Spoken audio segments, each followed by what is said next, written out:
Hello Virgo friends, I'm Annie Botticelli and welcome to my Virgo July 2025 Astrology Horoscope Forecast.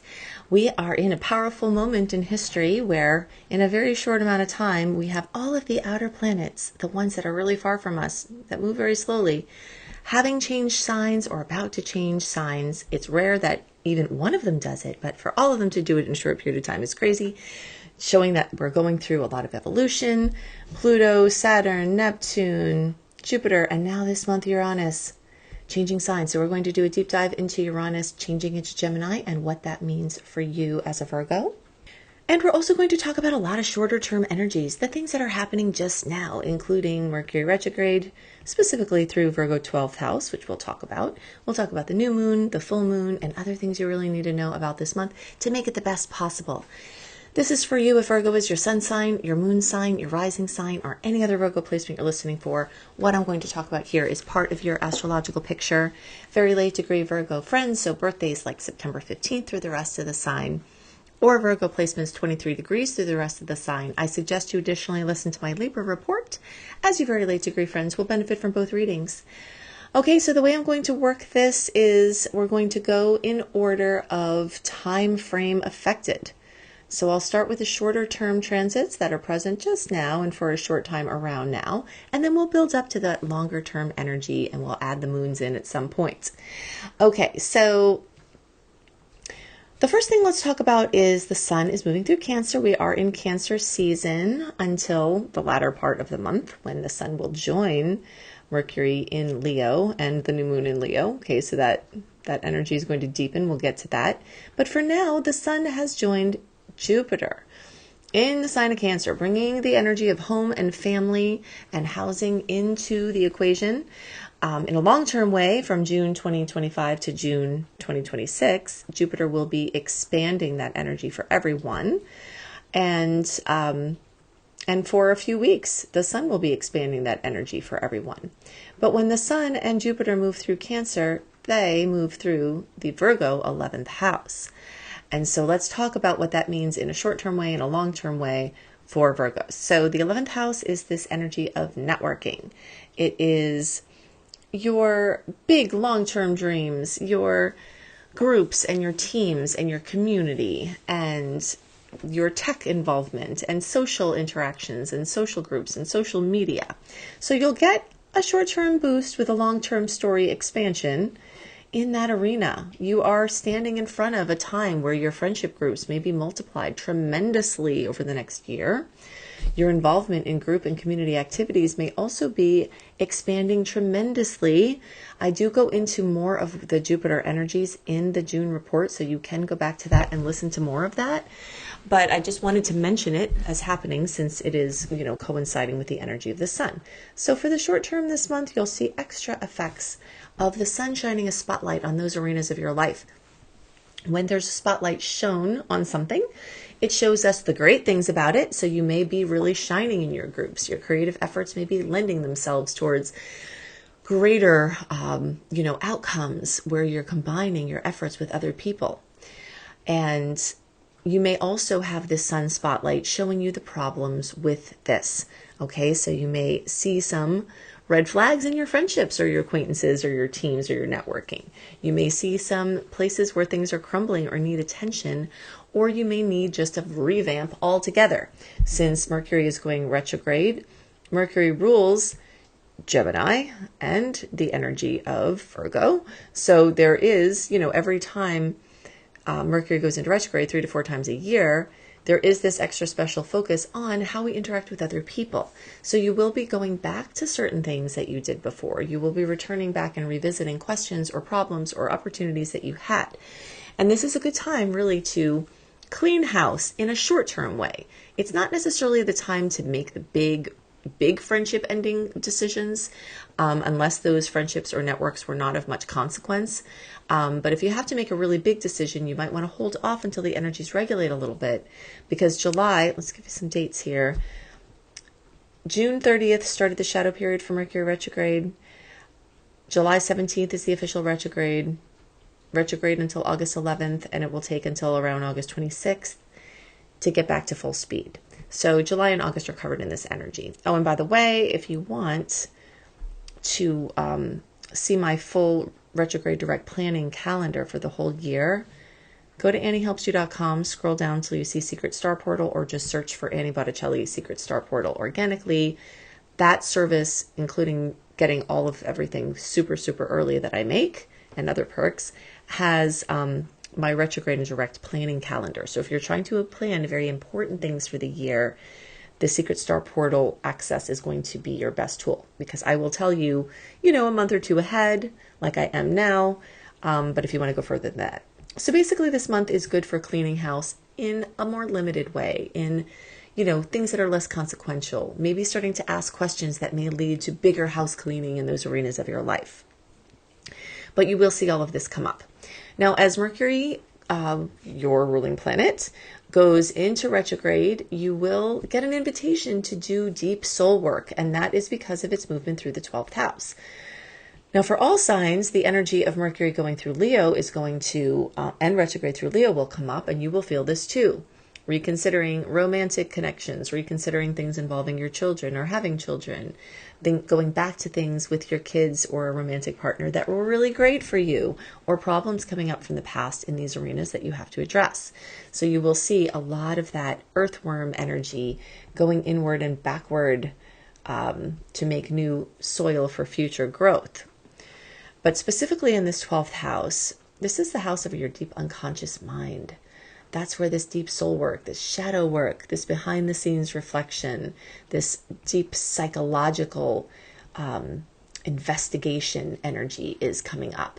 So old fears and regrets or self-limiting beliefs may resurface at this time.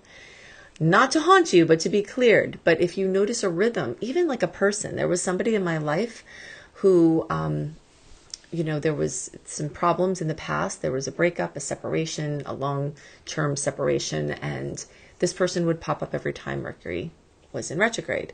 They passed away now, so they're not popping up physically, but I did notice, and I do still notice in the retrograde, integrated things having to do with that person. You may notice that someone from the past or a past relationship or something comes up to be cleared. Okay, so doing inner work, working with meditation or, psychotherapy or spiritual work, this is a really good time for that, because the things that surface make you feel uncomfortable, but you can do something permanently positive with it. It's basically time for spiritual housekeeping, past karma, unconscious habits, self-sabotage, fears, all of those things are things that will come up again for you to work with. And since I'm telling you that they're going to come up, when they do, you don't have to wonder why. You may also have unexpected dreams, symbolic insights, synchronicities, psychic nudges, things to basically guide your deep healing process. Movement through this house, and especially in this retrograde energy, is kind of like a sacred reset. It's like an inner deck clearing that will help you refocus your deepest unconscious energies, to clear them out, because we manifest from that space. And so any gunk that's in there, we're continuing to manifest patterns. And now's the time for you to make a good positive impact on that space. Okay, something very exciting that's happening is that Mars is moving through your sign. We only get this happening unless there's a retrograde that affects it, but usually we have this happen every 2-ish years. And your time is now. So Mars is the great activator. It's the great ruler of drive and courage and visibility and physical energy. And when it moves through this first house, it's very much about asserting your identity. Your energy and your appearance and your initiative can definitely get a boost. You can get more clarity about what you want to do and how you want to do it. And while the tides are coming in, with the retrograde, you're kind of standing on the shore, letting things come to you for you to respond to, rather than trying to force things out. It's not a time for trying to force things to happen or making things happen. But it is a time to make quiet internal decisions. It's definitely a time to notice more about what drains you and to guard your physical body, your physicality. What is taking your energy from you mentally, physically? What are there people? Are there actions? Are there things that you can change? This is a good time to commit to short-term efforts that could build into longer-term habits and to experiment with things. this is very much asking you to consider what you have put out there in the past and consider, are those things the things that still resonate with who you are now? Virgo also rules health and the 6th house, and Mars rules the 1st house, which it's moving through. So there is just a lot of energy about resetting your relationship with your physical body and taking steps towards health and wellness that, may be long overdue or may just be starting to pop up with some symptoms that you have to address. One of my very big messages for when health things are present have to do with symptoms. All of our mainstream pharmacology is focused on making symptoms go away. But symptoms are the language of our bodies. And if we make a symptom go away, there's often something going on that needs attention, that if you make the symptom go away, it may have to push through a different way, and then sometimes a worse way. So you get to become more fluent in the language of your symptomology during this transit. And to me, that's very exciting. Okay, let's see what else. There are so many things we can talk about. Venus is going to move through, go into Gemini, into your 10th house, bringing a short-term boost of money, income, and recognition. And this house is also a long-term focus for Uranus. So let's get to that big bad boy here, because this is, a big deal. So Uranus changes signs every 7 to 8 years. It's in it goes through a full cycle every 84 years. So Uranus has not been here for 84 years, and it will not be here for another 84 years minus the 7 or 8, that it's moving through. So it's a very big deal when this happens, and it's going to bring revolutionizing to your public path. This 10th house is your place out in the world.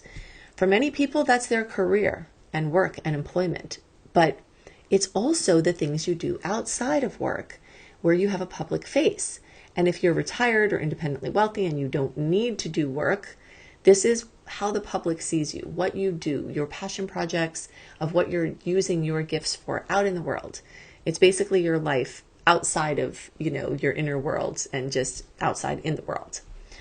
And because Uranus is unsettling and jostling and brings things randomly, you may notice some surprise changes to your career, to your public image, to your contribution to the world.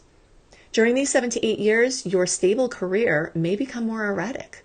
It may become a situation of job changes. Now, because there's a lot of judgment sometimes about whether someone keeps a job, what that means, it's important for you to know, especially as Virgos tend, again, I'm not making a generalization because you are so much more than your sun sign or your moon sign or your rising sign or whatever Virgo placement you have. But that Virgo placement that you do have, unless you have anything to offset it in your personal chart, usually lends itself to being a somewhat predictable person in people's lives, that they can count on you, that you show up to work, that you show up to do the things you say you're going to do. And it could be very especially unsettling for you to have instability in your workspace because you may feel like it reflects on who you are. So that's one of the reasons why I want to mention this now, that you are about to go through a long-term phase. It may have already begun in recent months, where the archetypal energy of Uranus is infusing this area of your life, and it will bring opportunities for change and revitalization and revolutionization and, just basically remaking, redoing, bringing tech and futuristic thinking and excitement and lightning strike amazing ideas that come out of the blue into your workspace. Now, it could be that you keep the same job and you just add in more of what Uranus represents into your workspace, and that can definitely manifest that way instead of the actual job change. But how you do your work may drastically change if your job itself doesn't. Okay, so just keep this in mind.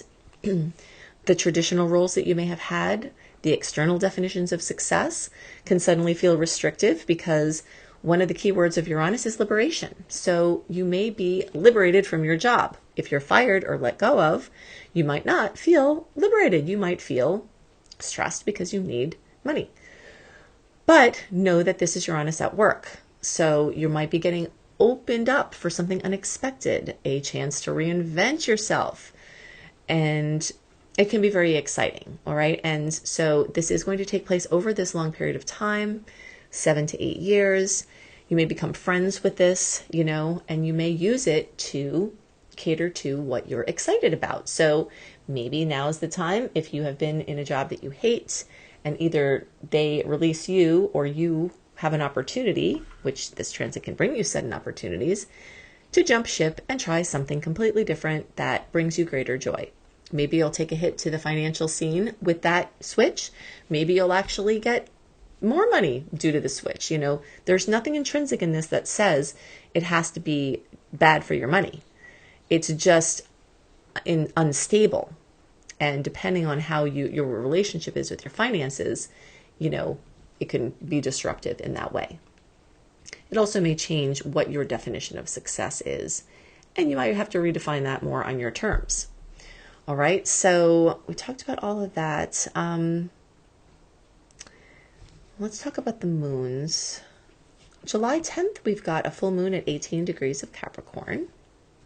Now, Capricorn is a fellow Earth sign, so that is a nice trine for Virgo placements, and that's going to highlight your 5th house of Leo, which we talked about with the Mercury retrograde through Leo. Okay, so you have more Leo energy coming up.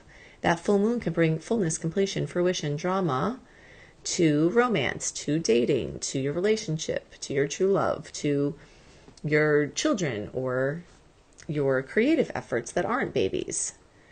There could be something that culminates where you go to do something like your bucket list trip. This is the summer for us all in the Northern Hemisphere, and maybe for all of you, Dananda, you may be having winter break. But whatever it is, this may bring you into some sort of travel or some sort of experience that is something that you've always wanted. That full moon can bring that fruition with that energy. Now, on the topic of Leo, we also have in the days around July 24th, the new moon at 2 degrees of Leo. Now, that new moon will happen in that 12th house, helping to plant seeds for your new, psychological wellness. But it's in the energy of Leo, so a lot of this has to do with you planting seeds for your present and future creative expression. Now, we have, like I said, many outer planet changes in recent times: Pluto, Saturn, Neptune, now Uranus, recently Jupiter. If you want to know how that's going to affect the world through the general transits, and also specifically through the transits through your houses in your personal chart, see my personalized report, the Outer Planet Transit Report, at AnnieBClarity.com. Annie, the letter B, Clarity.com. The Outer Planet Transit Report will give you information for many years to come about these transits through your personal placements, and see what changes may be occurring from those big changes. If you want to learn astrology and you resonate with how I teach and you want to learn, go to beastropro.com, beastropro.com, see my astrology certification course.